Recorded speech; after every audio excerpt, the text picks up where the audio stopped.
Hello, human peoples. You're listening to the podcast network of Gamefully Unemployed. To support us and gain access to great exclusive podcasts like Fox Mulder is a Maniac, Tom and Jeff Watch Batman, Star Trek The Next Futurama, and our latest show, Spiel Boys, head over to patreon.com/gamefullyunemployed. We do game streaming, movie nights with our patrons every Friday night, and you can even commission your own podcast about anything you want. Literally anything, within reason, and we have to do it. You are quite frankly out of excuses not to go visit patreon.com/gamefullyunemployed. That's patreon.com/GAMEFULLY unemployed, which is spelled like it sounds.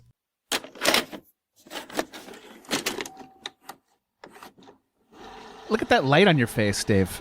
Like that angelic There's glow light monitor. on my face? Yeah. You got the glow of a monitor in your. Oh, it's because I just opened a window. Yeah, I see that. Watch. Now I'll See, it's gone. Good. Now it's back. Now I will definitely know when you're not paying attention to me now because I'll see the light change. They're because, my notes. It's my notes. Yeah. You'll be able to see that angelic twinkle in his eye. Hi, Or everybody. the glint of boredom. Hello, everyone. Hi there. My name is David Bell, My name is Tom Ryman.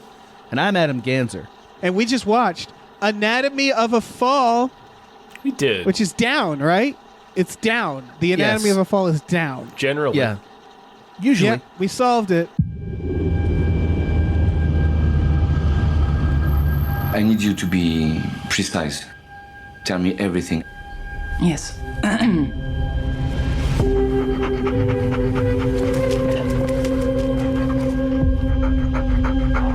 I don't know what happened. I think he fell off that third floor. The window's open.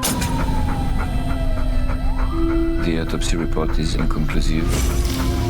An accidental fall is going to be hard for us to defend. That's why there's an investigation for a more suspicious death, because you were the only person there. And of course, you're his wife. Stop. I did not kill him. It's one thing we Good can all agree chat. on is which direction his body fell, and that's down.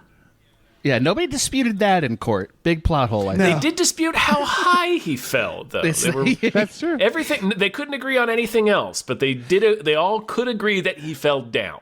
Nobody bothered to point out how stupid that window was, too. That was the stupidest window he fell out of. Like, Yeah, just it's the like dumbest thing in the world. triangular. It's the dumbest Get thing in out the of world. here. I mean, her lawyer straight up tells her at the first meeting, "I don't believe he fell out of that window." Like, I don't Right, how believe he could- fell. Yeah. Look he at didn't. it. He didn't fall out of that window. Maybe Hold he on, jumped. hold on. But We're getting ahead of ourselves just a little bit. Adam, thank you so much for being a guest. Do you have anything you want to plug? Obviously, those of you who are longtime listeners will recognize my voice from being on this from time to time. Dave and I have never done any podcasts together on this network. Not so a don't single look- one. This don't is the look for first him. one. Don't look for him. first time. Yeah. I do stuff on the Small Beans Network. Many of you who are video game fans may enjoy the podcast One-Upsmanship, which has returned to the Small Beans Network. Also, this year, keep your eyes peeled for a documentary that we believe will come out called Sanibel. It's a feature, and I have produced it, and I think it will be out, and when I know for sure, I'll tell you where. Like Awesome. Santa? Like ho ho ho and then Like- Bell? No, like Like Santa my this- last Place. name? Like Sanibel the place. Thank you, Tom, for not having a ridiculous question. I'm just making sure people know where to find it. Or you're Because, muddying you the know. waters, which is a classic Dave tactic. I'm just saying, if I heard a sleigh bell, I'd go, ooh, Santa Bell. Thank you, Dave. That's just something I do. What a thought Listen. to have in January. Thank you for saying that, Dave. Thank you for being on. My pleasure. It is a ridiculous window. Yeah, Let's it really just is. start there. Stupidest So window dumb. ever built. Yeah. So dumb. Honestly, he deserved to fall out of that window. If he did fall, he deserved it. It's triangular. Yes. The window opens like a hinge. It It's opens like, in, and it's like 3.5 Yeah. feet long. It's a huge window. It's like Right. that property could only be Airbnb'd. It's too stupid to live in. You know what I mean? Yes. Yeah. Like that's all you can do is rent it out to somebody else. Well, yeah. It's the kind of window that should have just been like open a crack or something. Right. Maybe that's what I don't know. For people listening, if you haven't seen Anatomy of the Fall, it's on streaming now. It was in theaters. It is not gonna make it to the Oscars. I realize France did not submit this film for Best Oh. International. It is rumored that the, I believe, director, when she gave her acceptance speech when it won all the other awards, she criticized France's government. So it is speculated that it is a revenge deal. Where like Wow. Yeah, I know, which is fucked up because I think me and Tom we just watched Best, and this was number 2 for me for best movies of the year. Yeah. What did you guys think of? Because I've already talked about this on a podcast, but what did you guys think of this movie? Briefly, Why do is you there no start? chance that it gets submitted as an English language film? I mean, there is a lot of English in it. I think it It's, should, you know, it's- but I don't know. Yeah. I'm not Dr. Oscar. You know. You're not Dr. Movies. Yeah, that's Yeah. Abe. Yeah. That's Abe's That's job. Abe. He will tell I gotta us. ask Abe. Ugh. I loved this. This was one of in my top 5 of the year, I thought. Oh yeah, same. I'm Yeah. glad I'm got a chance to see it because it definitely would have made my top 10. It probably would have been in my top 5 for sure. It's very, very good. Yeah. It's very good, right? It's and I've been talking about it for a while. Now you guys know why, or at least Tom, you know why. The dog acting. My God, That what a dog. dog plays the best dead I've ever seen a Yeah. dog play dead. And Like it was like I Yeah. thought it was a computer generated dog. I couldn't believe Yes. when I found out a dog did that. Unreal. I went through stages where I watched it. I was like, "Is that CGI?" And then I was like, "That can't be. It can't be CGI. That's too. Is that a dummy?" And it's like, "No, it's moving." And then I was like, "What the fuck did they do to that dog?" And I googled it. Like, did I just watch like a dog snuff film? And no, they trained a dog. For people who haven't watched it, you should watch it because we're already spoiling the shit out of it. They actually trained a dog to act like it had been poisoned, and to have its tongue hanging out of its mouth, and to have like 1,000-yard stare. Like, Yeah. I don't know how they did that. That was incredible dog acting. I mean, playing dead is one of the standard dog tricks. It's just this dog has Right. it nailed it, man. This dog is Nailed playing so hard, man. Yeah. Compared to I've never seen a dog that I believed was dead like this one. Yeah. And Ever. throughout the film, It- it's hitting marks after mark. It's doing a lot of work in general, that dog. Yeah. Solid too dog. Bad, too bad there's no dog acting awards at the Oscars. This should is be. this is where It we got need the Palm that, you know? Dog. It literally got the Palm Dog. That is an award it got. So it got the one dog award that's out there. If that makes you I guys mean, feel yeah, I any can't better. imagine what would have taken it from it. Like, you know, that taking the award from it. Not this I year. didn't see Not this year. every movie. What yeah. dark horse would have come in? There's in which the main actress, what's her fucking name? I wrote it down. the German actress? Yeah. It's Sandra Hüller. Sandra Hüller. Right? She's Hüller. Yeah, she also is in Hüller. Sorry. She's Yeah. in fucking the Nazi movie, Zone of Interest. That also has a dog in it, and that it's a real good Nazi dog. Like, you look at the dog and you're like, that's a Nazi dog right there. So Yeah, maybe I don't trust that dog. Yeah. That But, dog has flawed man- political views. You can see that right away. It's wonderful. Like, I don't think there was a bad performance in this movie, from the kid to the dog to, of course, Hüller. Like, everybody's fucking killing it in this movie. Yeah. Apparently, I read was that the kid. thrilled. Oh, what? Oh, forgive me. I was thrilled that it was a courtroom drama. It's been Yeah. years and years since I've seen a great courtroom drama. Like, when was the last time I watched one of those? Right? That's like a dead genre. Yeah, for the most It part, is. it doesn't play out like one, but it is totally structured like one. We don't see anything about the people or their lives before the day of the crime or the incident. We learn about it all in not even in flashback, really, in details that come out in court. And sometimes there's flashback, but very often the flashback is deceptive because it's, or rather subjective, because it's just a character imagining those events, but we don't know if it's true. It's just them imagining the testimony and taking it at face value. And it's filmed like handheld, like real voyeuristically. So it's all done with all the beats of a courtroom drama, but it almost kind of like tricks you. I want to say tricks you, but it doesn't really It's feel not like one. about that. Yeah, Yeah, it's not really about it's- that. It's focused mainly on the impact it's going to have on the child more Yeah. than whether she murdered her husband or not. Yeah. Yes. It the almost question doesn't of matter. whether or not. Yeah. It doesn't matter. I do have an opinion on that, but I don't think they care. I know they told the main actress neither. They didn't tell her anything. They told her act as if you're innocent, but we're not going to tell you if you actually did it. And I think it's because watching this movie, I've seen this movie twice. Watching it a second time, I've gotten more of a handle of what it's about, and it's not unclear, but it's a courtroom drama, but it's almost a commentary on the justice system and how like the beginning predacious credits, and exploitative it is, right? And how like you can like the title "Anatomy of a Fall" is also means a downfall in a relationship, right? It's we're dissecting this tragic relationship and about how when you put it's kind of the John Mulaney joke about how jokes are less funny when read back to you in a courtroom. It's about that idea of like the moment you dissect something this much, it's hard to really get the truth out of it. Like the beginning credits is pictures, right? Like pictures of them moments happy. in time. Yeah, and you hear the kid playing piano, and he's playing the same thing over and over and kind of progressively getting better at it. And it's sort of about like, because that's sort of the whole thing is she has to like get her story straight, right? Right away, she's like, I think he fell.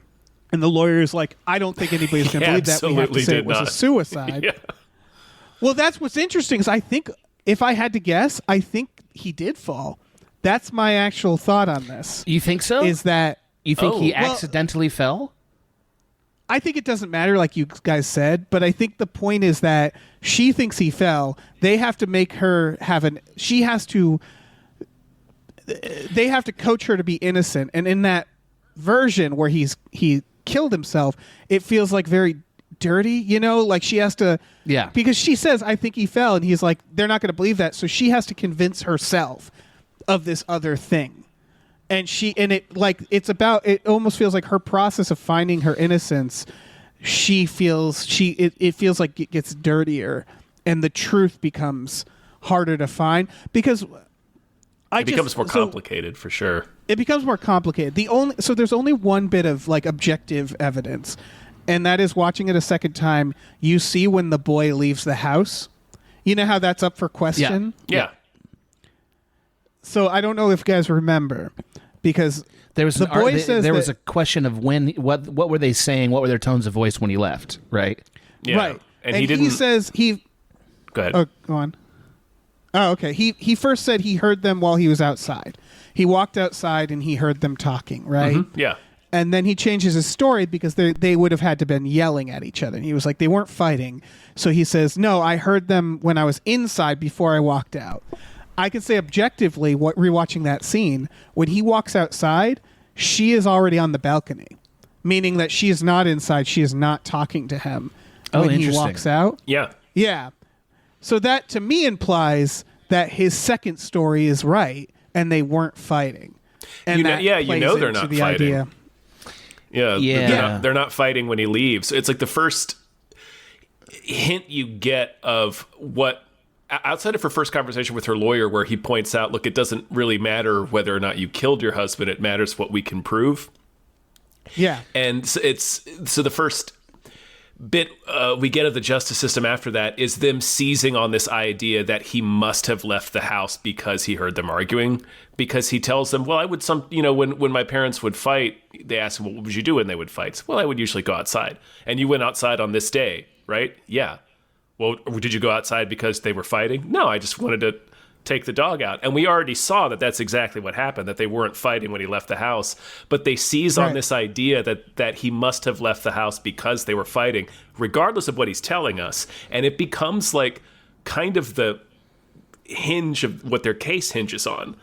Like from that point outward, like all of their evidence is really, really flimsy, honestly. I mean, sadly, the window itself is also, I think, the biggest piece of evidence. Yeah, it's impossible because it's impossible for him to fall. Yeah, that's a problem. Also, the movie decides to start at the point where she's being interviewed by that journalist. Yeah, and she's very clearly hitting on that student. Like the energy is really clear there that she's hitting on that student. So what's interesting, Oh, sorry. Oh no, it's okay. So all I was going to say is the movie is determined to introduce the idea of her infidelity as a major motive, like right up top, you know, because you feel it. I mean,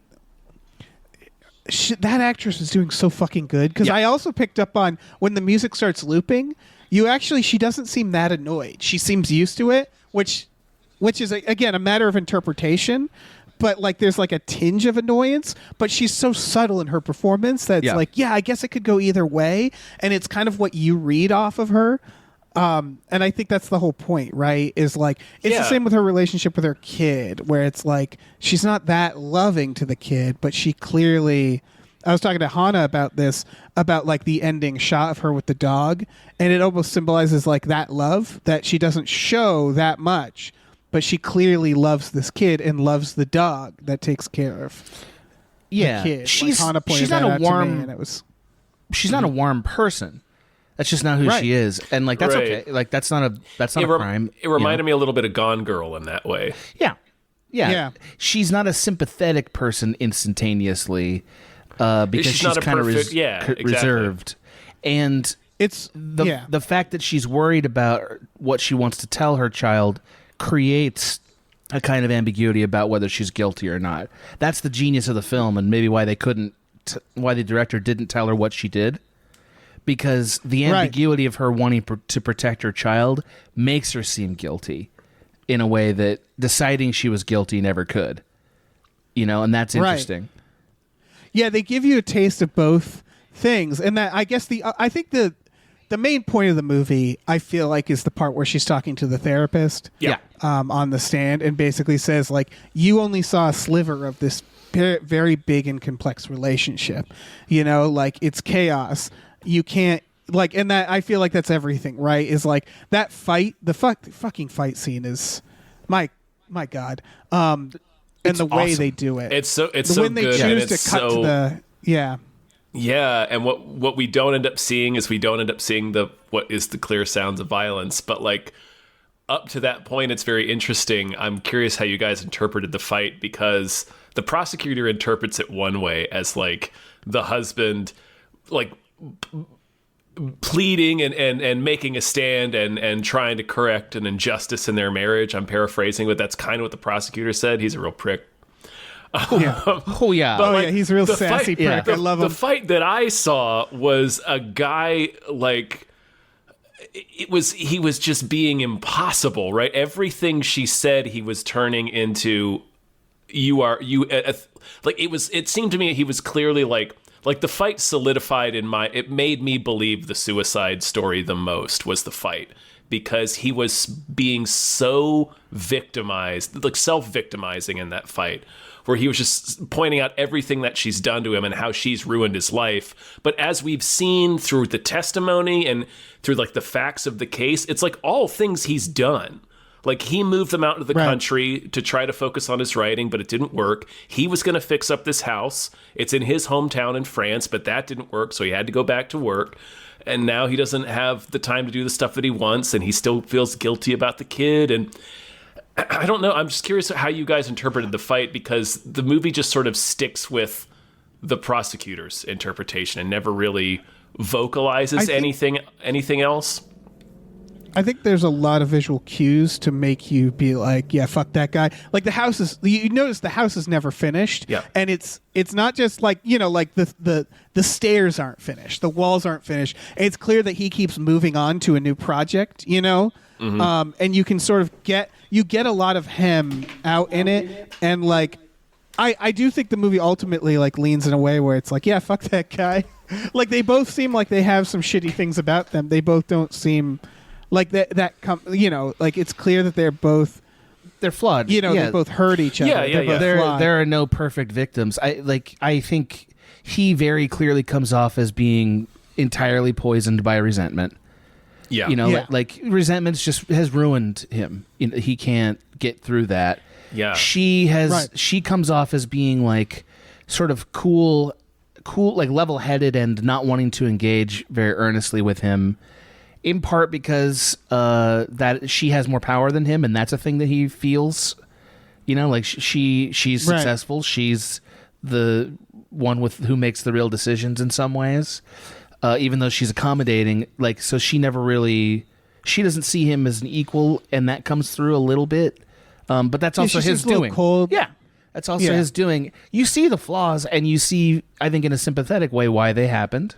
Yeah, you see what happened, exactly. Yeah, I never felt like she actually murdered him because she never felt like she was lying. She felt like she was hiding.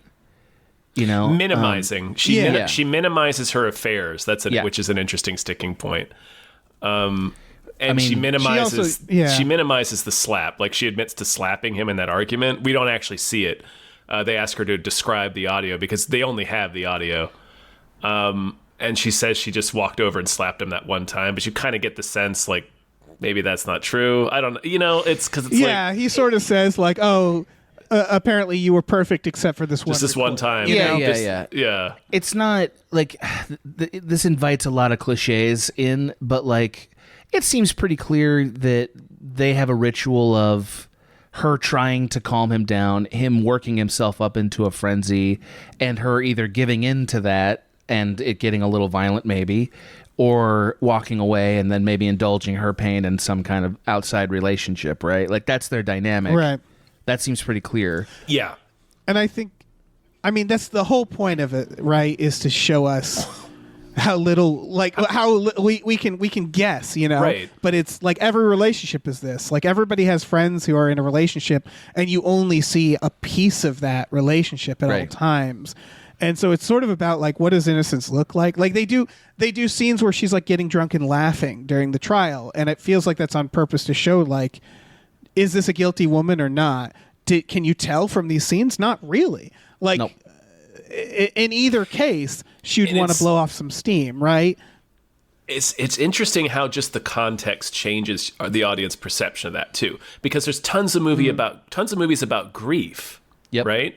And these are all beats that, like, grief is a roller coaster. You're fine one second and you're not another. And we have plenty of movies that deal with the seeming contradiction of that. But when we see that contradiction in the context of a murder trial, where if the person is innocent, then they are experiencing grief, and maybe they are even if they're guilty.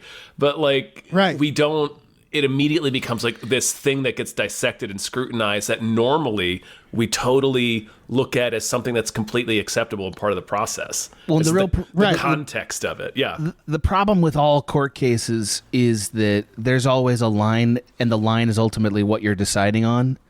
You know what I mean? Like, murder is a choice she made or she didn't make it, right? Well, like, it was an event she participated in or not.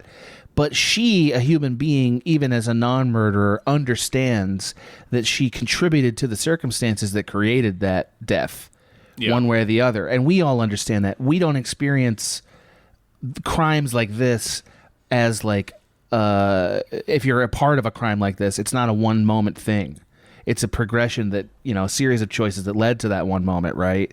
And so she's going to feel guilt, and she's going to feel... she's going to act like a murderer might act, because what we think of as innocence is actually a performance, right? Like, in order to seem innocent, you're performing that's true. For the sake of this like social idea that's not real, you know? Yeah. That's why I feel like the process it really deludes, because you're right with the grief too. It's like she doesn't have time to grieve. Like, say, like in the event that she didn't kill him, she has to, instead of grieving, she has to sit in front of everybody, in front of a whole country, and talk about how like much he sucked. Like, instead of grieving him, she has to defend herself against him, and they frame it very much of her versus him. Yeah. Which is, again, why I think like maybe he did fall. It would be a real freak accident. But like maybe it's not one of these two extremes, because not everything is that. Also, the length of time a murder trial takes is another like underrated piece of this story. Like, they show like almost how mundane it is. Yeah, and it's passes. Like a year passes, and you're like, man, she's been sitting with the sword of Damocles over her head for like a year with this. You know, like, what's her relationship with her kid like at that point? It's got to be massively strained, right?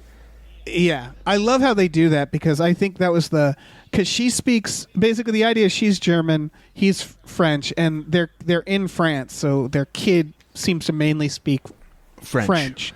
And so they meet in the middle with English. And I think the idea is they do the thing where they're like, you have to testify, you have to say these things in French. And I think it's like punctuating the fact that it's like her kid has to hear it all in the language that I assume he knows best. It's because also he speaks it. It's also it's demonstrating how removed the justice system can be from the truth, because she's being forced to defend herself in two languages that are not her native language. Right. She never speaks German in this film. Right. She never does. Yeah, that really does seem unfair as like an American watching it. You're like, how would that go down? You know. And they really they highlight that the first time the kid testifies, and like for the first part of the movie, people really infantilize Daniel. They treat him almost like he's has like a learning disability or developmental disability, instead of he severed an optic nerve in a freak accident. He got hit by a motorcycle when he was 4. So he's like but he still has most of his sight. Like he's regained most of his sight. So it's like, so you see that alongside like her struggling to like make herself be understood and explain what happened. So she's already having to talk about intensely personal things about her relationship, and then doing it in this language, and then they're handling her kid this way and kind of not even treating him like he's a real person. It just really drove that point home for me. Yeah, I love when she defends him. Yeah. When she says, like, he's okay. Yeah. Like, he's going to be fine. He's the same as any other kid.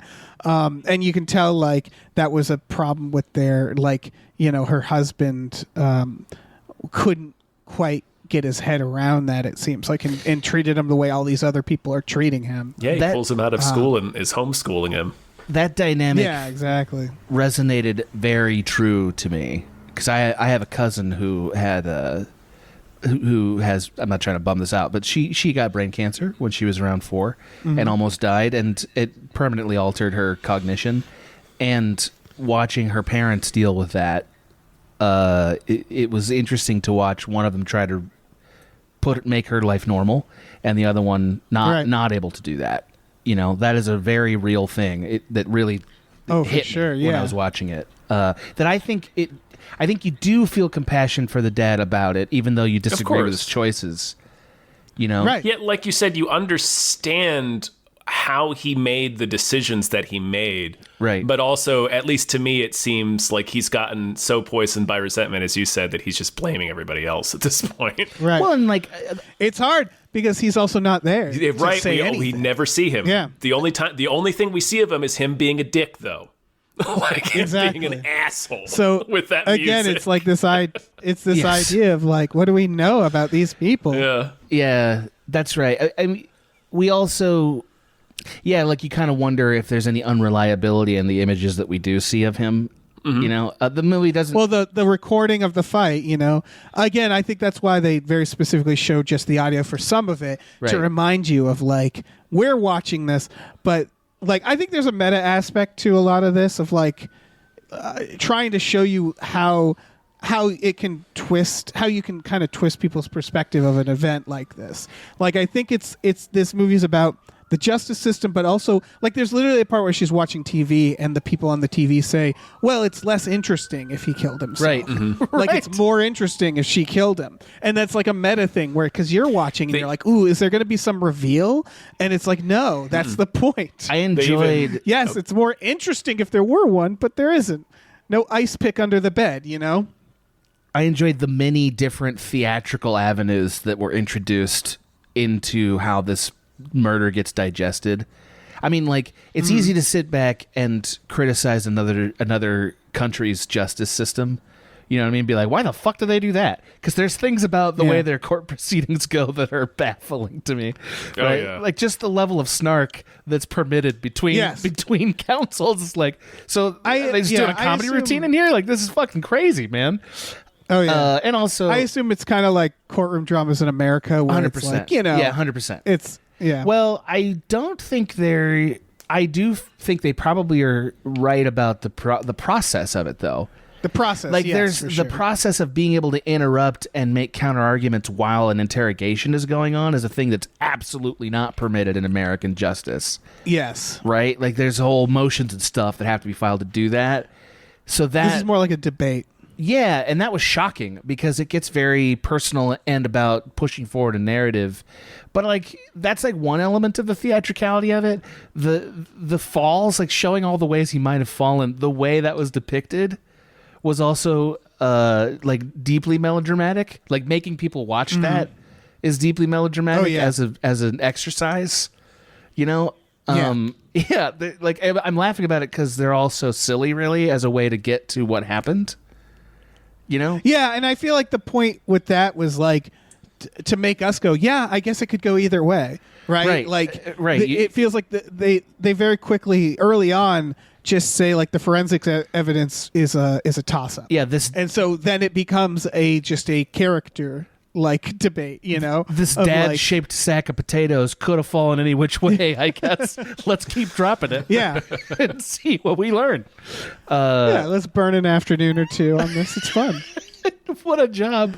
My God, what a job. Tom, I interrupted you a while ago. I'm sorry. What were you going to say? I was just talking about the meta aspect. Like, I mean, but I'm glad we got this because there's a point when they're dropping the bodies. We see them like Sandra. I think that's her name in the film, isn't it? Yeah, as Sandra. well. It is. So she's watching them from a distance with her lawyer as they're dropping this body out of the attic over and over again. And there's people on the ground that are kind of like, just shooting the shit and laughing and stuff as they're mimicking the death of her husband. Yeah. It just so that was like another sort of like indicting of us, the way that we consume this sort of media. Like when these murder trials happen, like there's a The Office type whip pan in the courtroom. Like Yes. when the judge gets up and there's like a Daniel, the kid, once has some new information or something, and she gets up and goes in the back, and the camera like whips in a way that like to remind you that we're watching like a handheld news feed almost. Right. Yes, it's like so it becomes a documentary. Yeah. They do that earlier as well, and I think it's to show the kids' conflict where they have when they are debating his memory. Yeah. It whips between the two lawyers, and it's to show that like this whole process. I think the idea is the kid like by the end genuinely, it's hard. It's hard for him to tell what his memories are. Like, do you think the conversation he recounts with his dad in the car? Do you think that was real or not? No. Do you think because the whole thing kind of rests on this kid at the end? I mean, who is blind? By the way, Justice is blind. You guys get it? You guys get that? I get it. That he, I get it, Dave. Yeah. I You get guys it. get it? You guys get get it. how he's blind and it's just anyway. It all rests on him at the end, essentially, right? Where it's like he's going to testify, and you get the vibe that it's like it's kind of him choosing whether or not to believe his mom or not, Correct. and Well, to change his account.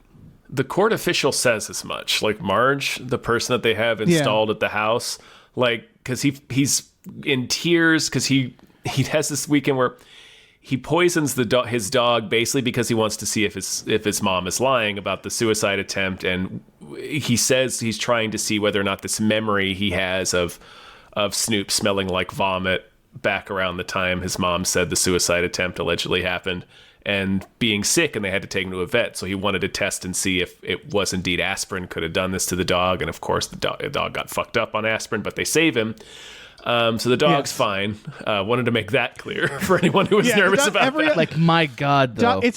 Oh yeah, it's a terrifying scene where you are like, I don't want to watch this dog die. Yeah. And then I love all the scenes after where the dog's kind of walking and the dog looks like he's kind of like, Jesus fucking Christ.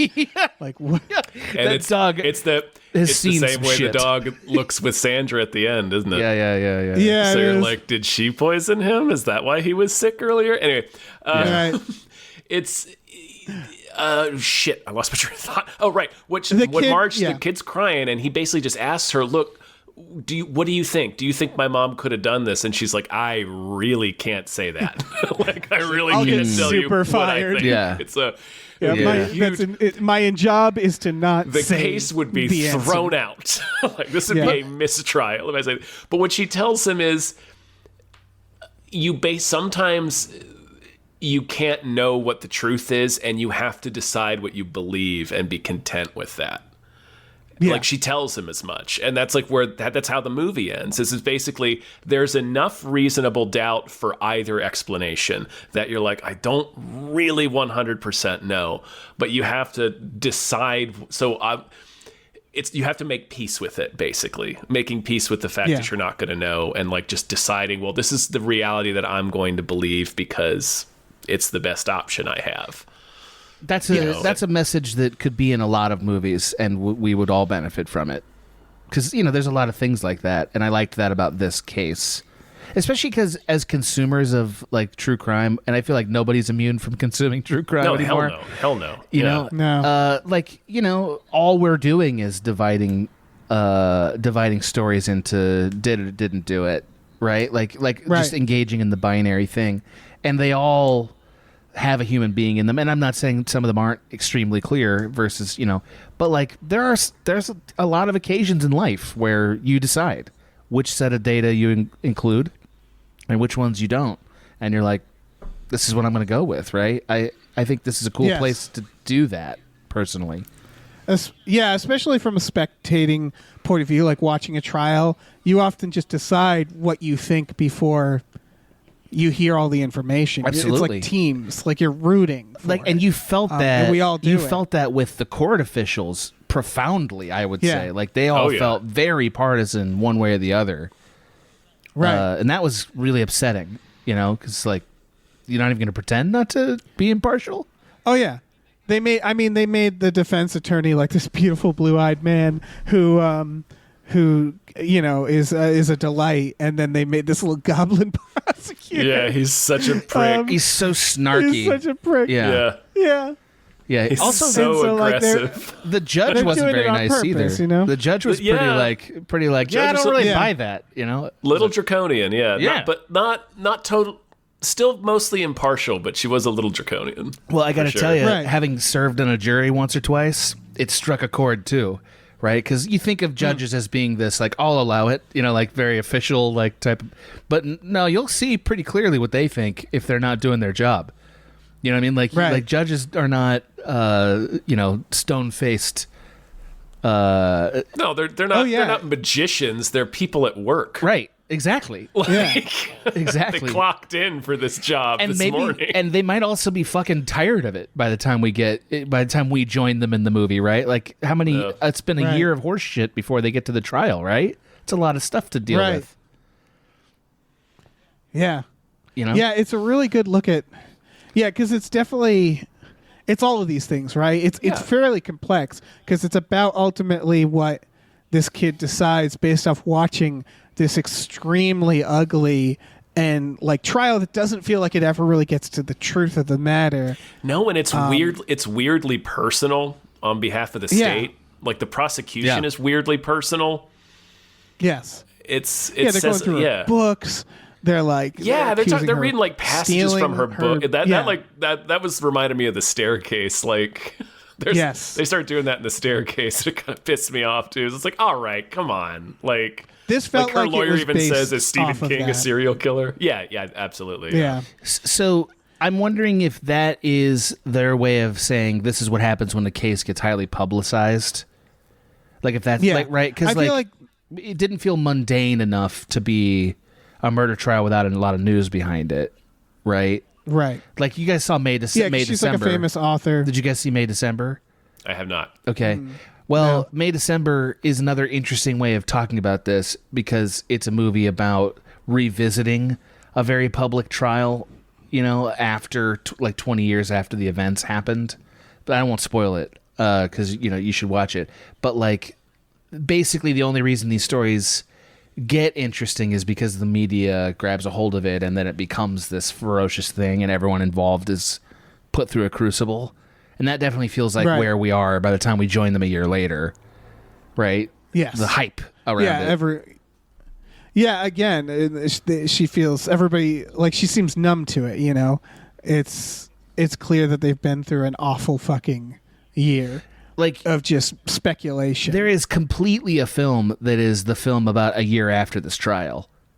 There is completely like just watching the mother and son try to repiece their life together a year later. Like not one that I necessarily want to watch. Because but you could see it. People aren't going to let it go, you know, because the way you realize I think that's part of it is you can tell how this is going to look to people. Yeah. How she seems a little cold.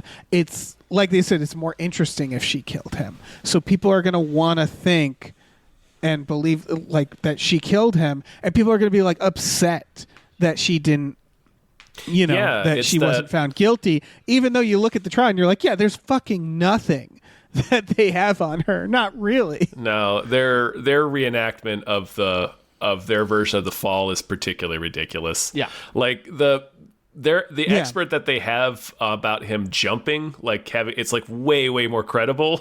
Like, Yes. But anyway, it's the psychologist was bafflingly self-assured. Like his therapist, I loved that. Like he was such a fucking asshole, and like didn't even have the kindness for the child to be like, listen, you know, I saw this is what he came in and said. This is what I believe about it. You know, but you understand, I have limitations. I see him once a week, or you know what I mean. Like just the basic humility of being a doctor. Didn't have it. Right. Yeah. You get the impression that several of the witnesses or experts have already made up their mind. And they're sort of just presenting it that they're way. like prejudicing the facts in order to do that. Yeah. Yeah. He was the worst one, though. Which is, I thought, like he was like he was aggressive and you like think he'd unprofessional. understand that. Yeah, he had like none of the professional ideals of you would hope that a therapist would have. The chief investigator was pretty bad too. Yeah, like when they play the audio of the argument, which happened the day before his death, and then he's like, it's basically a dress rehearsal for the argument that took place the following day that preceded the murder, except they have no idea, they can't prove that they had an argument. There's no evidence that there is an argument, and they're just like talking about it like, well, they're talking about the argument they have recorded as if it's a recording of the argument they had right before he died, and they all just accept that language. It's wild. Right, and the defense attorney basically just says exactly that. Yeah. Which makes this movie basically also a courtroom drama, like we're saying. Like it has those courtroom drama where you're watching it like it's a fun game where you're like, fuck that person. Because we still get the John Grisham moments. Yeah, we still get the John Grisham moments. Well, what's interesting That's what I love. It has everything. I mean, what's interesting about these kinds of stories always is that you end up dehumanizing somebody to make the other person's case more viable. Like, that's just kind of part of what it is. It's just weird to me to see the people in the trial doing that. You know what I mean? It's like, like even if you watch something like A Few Good Men, which is so schmaltzy, wonderful and schmaltzy, right? Like, like everybody in it is following a procedure in a way that reduces their ability to belittle other people, you know, except for Colonel Jessup, right? Because he's an asshole. But everybody else is like, you know, following this like procedure and trying not to let their face show how much of an asshole they think the other person is, because that's being polite. You know, none of that's here in this movie. Just none of it. Right. It's wild. Also, and I think this is true. Almost every courtroom drama I can think of is almost always from the perspective of the lawyers. Right. Meaning that the person whose life is at stake is like a fucking secondary thing. Yeah. It's like they're just a prop in this thing. And you get the feeling by doing that, by making that point of view of the lawyer, it's almost like, all right, and off to another adventure. You know, like it doesn't matter if they win or lose. It's like it could be a TV show from that perspective. Doing it from the perspective of the person who's actually whose life is on the line, just that one little change, I think, is so much more important. When was the last time for this compared to other? Like the part at the end, I love the part at the end, by the way, where she's having dinner and she says, like, I was kind of expecting something. Like, when you lose, you lose. When you win, you know, like, I was kind of feeling like I get something. Right. And it's like, no. The lawyer says, like, sometimes we expect too much, and that's that. Because I get that feeling where she's like, I've just spent a year being fucking dragged through the mud, like, putting into debt for bail and all this shit. Like, where's my new car or something? You know, like, what the fuck? Yeah, like how there is no like, going I love on. That moment. I'm climbing out of a hole, but I'm still living in a crater. When was the last time you watched To Kill a Mockingbird? Is it been a while since you watched that movie? It's been a minute. Yeah. So that's probably another like 20 years. That's another fun data point on this courtroom drama spectrum, because To Kill a Mockingbird, also from the point of view of a lawyer, is a movie where they still believe in the justice system. You know what I mean? Like even though it's criticizing Right. it still believes fundamentally that the justice system works. Like it works. This movie is not as far gone as I'd say A Few Good Men, where it's all gamesmanship. Right? It feels like the movie still believes in the process of justice to some degree. Mm-hmm. It's less naive than Sorkin. Yeah. Sorkin's very naive. Yes, he's idealistic or he's entirely cynical. He's very binary about it, I would argue. You know? Yeah, I mean, she doesn't go to jail at the end of this. You know, like they say ultimately, like, yeah, there's not enough evidence. Like, it's not completely cynical on the process, but it is realistic, I think, about what this does to a person, right? Yeah. Correct. Yeah. Which rarely matters in these stories because it's all the theater of the courtroom. Yeah. Right. It's the fun of a courtroom drama, and this is like, can't we have both? Right. And it's like, yeah, you can. Right. Like, I don't want to know what happens to those 2 Marines who get discharged at the end of A Few Good Men. Like, what is their military? Right. You know what I mean? Like, I wouldn't be invested in that. I want to see, Yeah. you know, Tom Cruise and so on. They have the one scene where the guy's like, "We did do something wrong," and then they Yeah, we walk did. away, and it's very Sorkin. It's Yeah. very Sorkin. We should feel bad. Yeah, exactly. Kiefer? Isn't it he Kiefer killed the Sutherland? man. No, it's He one of is the 2 accused. No, Isn't it? yeah, Kiefer's like the cop. He's like the military police or something. Yeah, it's the 2 accused. One of them goes like, "I don't understand. We've been discharged. We didn't do anything wrong," and the other one's like, "We did. Yeah, do we something did. wrong. Yeah, we We did. should have." And it's like, yeah, I think you did smother the man, right? It was the order you were ordered to. Spoilers for A Few Good Men, but We were supposed to look yeah, out. You super. We were supposed to look out for Yeah, Ricky. that's. Yeah, we're- yeah. Yes, that's almost an exact quote, I believe. Yeah. God, I love that movie. It's a great so movie. stupid. We should watch A Few Good Men. I'll be right. I will be yeah. on this podcast for that. Sign me up for that. I'm way in on that. All right, good. Did anybody? I was kind of wanting to see if you guys had any more thoughts about the movie. Wrapping it up. I Yeah. want to just Yeah, say, any final thoughts about it? if people haven't watched this, I do have to give like a huge trigger warning for that dog scene. That's how Ooh, good the yeah. dog acting is. I watched when I was a kid my dog get put down, and it gave me flashbacks. Like it was like, yep, that's what Oh, it looks sure, yeah. like. So like props to that fucking dog who almost steals the entire movie for me. Like I'm gonna remember this movie, but if this was like a mediocre movie, I would always remember that performance of a dog. But this movie, I don't know. It was my second favorite movie of the year. I loved it. Yeah, it's not. It's very understated, despite how melodramatic we're making it sound. Yeah, Which is kind of Yes. another thing I love about it. That it's never like it's not schmaltzy at all. It's very grounded. It's almost a little mumblecore sometimes, but it's not. Like every scene serves a purpose. But Yeah, it's very casual, right? yeah. Well, like there's sort of big long takes, and like it's a very gently made movie in some ways. Without Yeah. again, go watch A Few Good Men. Like there's like all kinds of crazy dolly moves and shit in that movie to make you go like, ooh, we're really getting into it. That's not the vibe here, Right. You know, but there's some really cool filmmaking. Justine Triet is, which I hope I didn't butcher her name, has made a couple. The director, yeah, she's right? made a couple interesting films besides this. I thought Sybil was kind of interesting. I didn't see In Bed with Victoria, but she's somebody to watch. I would argue. Yeah, I have to go watch all her shit after this. I was like, fuck, man. Yeah, It's a gritty courtroom drama in the true sense, where it feels grounded. You know what I mean? yeah. She Yeah. didn't feel the need to gussy it up with other stuff as though it needed that. Yeah. yeah. Yeah, like there's no romance. Like her and the lawyer, you have a moment where you're like, are they gonna bone? And they don't. Like it's implied that maybe there's something in the future. I but think she it's makes like it pretty shit like clear. that. I interpreted that scene as her making it clear that there would not be anything in the future. It did, that's Judging thing, by it's the way in the- she kind of holds his face and keeps him at arm's length, and his reaction to that is he kind of turns back to the table and is resigned. and her look, the way Yeah. she looks at him, is like thankful, but not I'm gonna bone you. Not romantic. She loves him, she's but so not that way. good. Yeah, she's great. Everybody's great. It's so good. It's such Yeah. an interesting way to make a movie like this and still say so. Like, it's dense with a lot in terms of, I guess, themes or what it's trying to say, but it's not in any other way that you would use that word. Yeah. Really great. It's really 2.5 great movie. hours that flies It does fly by. Yeah, compared to some of the other long movies this year, it Yeah. was the most spry of the longer films, including Poor Things, which I liked. Yeah, I need That to was see still a it bit long comparatively, I thought. This is a good companion with Zone of Interest just because it's her in both. Because she plays the Nazi in that, and it's like, I get it.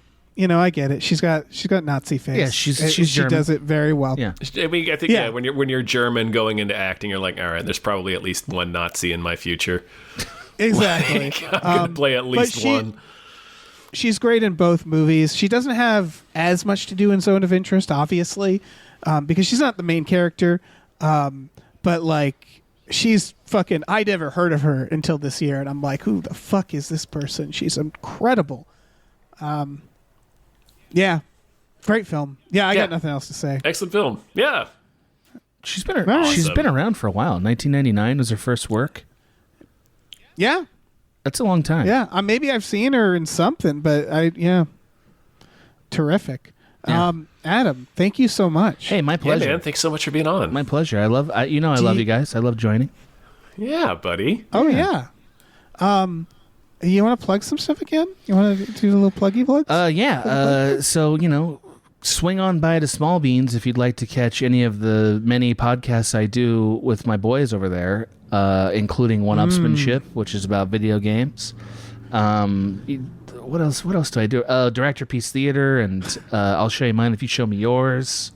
And Multicurse? Yes, Escape from the Multicurse, which Tom's voice is great on. By the way, Tom, I have a funny idea about that. I feel like you should. Sure. I think you should yell the names of the segments and like have a weird like boom sound every time we transition segments. I just think you should do that. Just like Sure, no, I'd love to. mapping the multiverse, like just something like that. That would be great. Every time. I need to throw that to Abe because that'd be funny. Sure. Yeah. No, definitely. Let's do it. So that. Also, my girl Maggie Mae Fish and her husband Will and I have put together a new podcast series that will be out in a couple months called Lynchpins. It is a video podcast series on David Lynch. Awesome. We filmed 2 episodes already, and so hopefully we will have filmed more by the time they come out. So it's probably the next month or two you'll see it available. I think she's going to have it on. I think she's going to have it on her Patreon. I don't know exactly where, but Lynchpins, you'll find it, and we worked hard on it, so it's going to be good. Sweet. Awesome, man. That sounds great. Yeah. I'll tell everybody about our Patreon. Patreon.com/GamefullyUnemployed. GAMEFULLY. Unemployed. We have exclusive podcasts. Tom and Jeff watch Batman. Fox Mulder's a Maniac. Star Trek: The Next Futurama. Spiel Boys. We watch movies every Friday night on our Patreon. On our Discord, rather. I would watch this, but I don't know if we actually would watch this. It's a little slow. It's a little adult. This movie but, on your Patreon? Yeah, check all that out. You'll never watch this. I'd watch on it. your You will I'd not watch it. There's like 6 yucks on Just that. the dog scene. Just the dog scene on a loop for 2 hours. Analyzing, We'll do that. analyzing how realistic the tongue drop is. You know what I mean? Like Yeah. that limp little We also tongue. have a store. Head to GameFlyUnemployed.com where you find a link to our Teespring store. We have all kinds of cool original artwork and designs. You can get on t-shirts, mugs, stickers, posters, all sorts of things. So check that out. Slap Yeah. your Maybe we'll do 1,000-yard a- stare peepers onto that. Yeah, maybe we'll do a dog shirt. We should, Oh we my should do a God. dog shirt. With its I will tongue out. purchase Right. that. We'll do a dog shirt. We'll do a Zone of Interest shirt. Yeah. Yes, That sounds good. Yes, we'll do a whole. It'll be our sad line. Yeah. Our line of Yeah. sad. Sad Real sad. stuff. Just really bummed out about everything. Maybe you'll get Michael Madsen's face is getting stabbed in blood rain. He's got stabbed in blood rain. just that, that, like, oh God. Ah, damn it. So it's come to this. What a moment. What a moment in cinema. My God. Oh, movies are great. Oh, and they're back. They're back and they're great. Yeah. They really are.